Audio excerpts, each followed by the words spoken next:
श्री शिवाय नमस्तुभ्यं दोस्तों, स्वागत है आप सभी का भक्ति सागर चैनल में। दोस्तों, आज हम सोमवार व्रत कथा लेकर आए हैं। कहा जाता है कि देवों के देव महादेव बहुत ही भोले माने जाते हैं, इसीलिए उनका एक नाम भोलेनाथ भी है। पौराणिक मान्यता अनुसार भगवान शंकर को प्रसन्न करने के लिए किसी भी तरह की खास विशेष पूजन की आवश्यकता नहीं होती, क्योंकि कहा जाता है कि वह तो भोले है और भक्त की मन की कई क्षणिक मात्र भी भक्ति से वह प्रसन्न हो जाते हैं। अगर आप अभी शिव की भक्ति और कृपा पाने के लिए सोमवार का व्रत कर रहे हो तो इस कथा से भोलेनाथ को प्रसन्न कर सकते हो। एक बार किसी एक नगर में एक शाहूकार रहता था। उसके घर में धन धान्य की कोई भी कमी नहीं थी, लेकिन कोई संतान न होने के कारण वह हमेशा दुखी रहता था। संतान प्राप्ति के लिए वह हर सोमवार को व्रत रखता और पूरी श्रद्धा के साथ शिव मंदिर में जाकर भगवान शिव और माता पार्वती की पूजा करता। उसकी भक्ति देखकर एक दिन माँ पार्वती प्रसन्न होकर भगवान शिव से शाहूकार की मनोकामना पूर्ण करने का निवेदन करने लगी।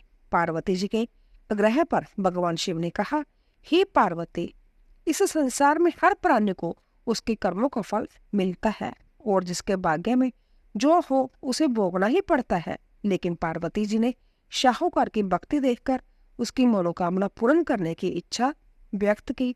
माता पार्वती के आग्रह पर भगवान शिव ने शाहूकार को पुत्र प्राप्ति का वरदान तो दे दिया, लेकिन उन्होंने बताया कि यह बालक 12 वर्ष तक ही जीवित रहेगा। माता पार्वती और भगवान शिव की बातचीत को शाहूकार सुन रहा था, इसीलिए उसे ना तो इस बात की कोई खुशी हुई और ना ही कोई दुख हुआ। वह पहले की भांति भगवान शिव की पूजा करता रहा। कुछ समय के बाद शाहूकार की पत्नी ने एक पुत्र को जन्म दिया।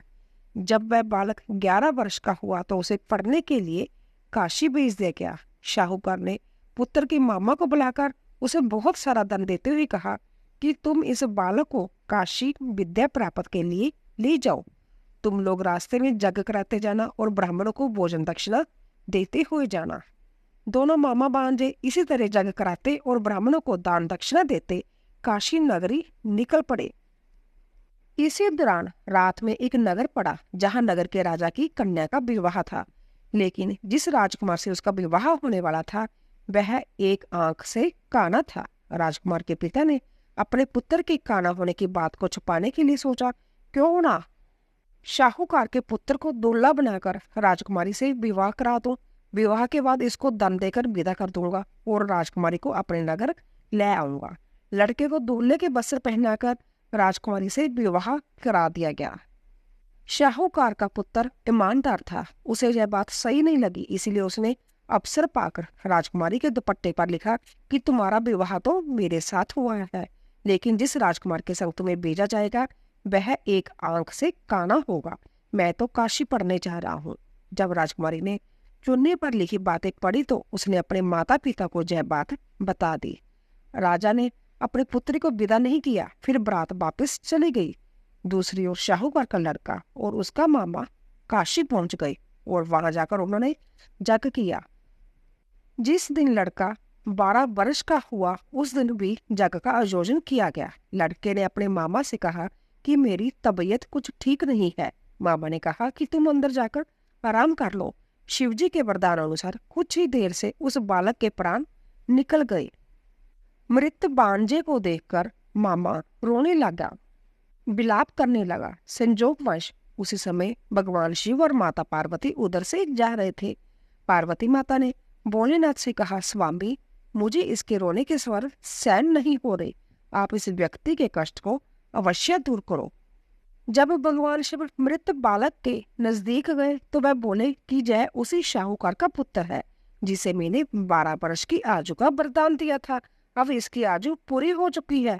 लेकिन मातृभाव से विभोर माता पार्वती ने कहा कि हे महादेव, आप इस बालक को और आयु दे, अन्यथा इसके वियोग में इसके माता पिता भी तड़फ तड़फ कर मर जाएंगे। माता पार्वती के पुण्य आग्रह पर भगवान शिव ने उस लड़के को जीवित होने का वरदान दे दिया।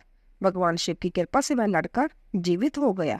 शिक्षा पूरी करके लड़का मामा के साथ अपने नगर की ओर वापस चल दिया।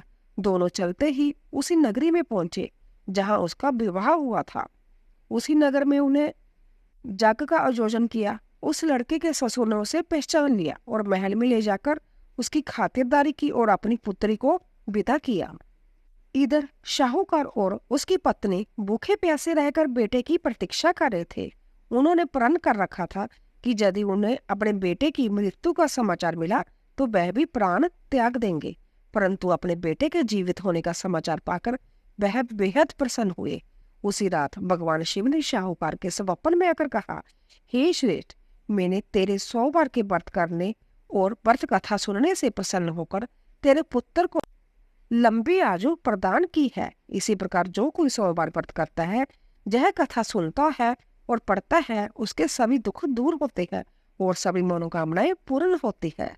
बोलिए शिव शंकर भगवान की जय। तो दोस्तों, आशा करती हूँ कि आपको हमारी कथा अवश्य पसंद आई होगी और कृपया जाने से पहले कमेंट बॉक्स में ओम नमः शिवाय, हर हर महादेव अवश्य लिखें। आप सभी का धन्यवाद।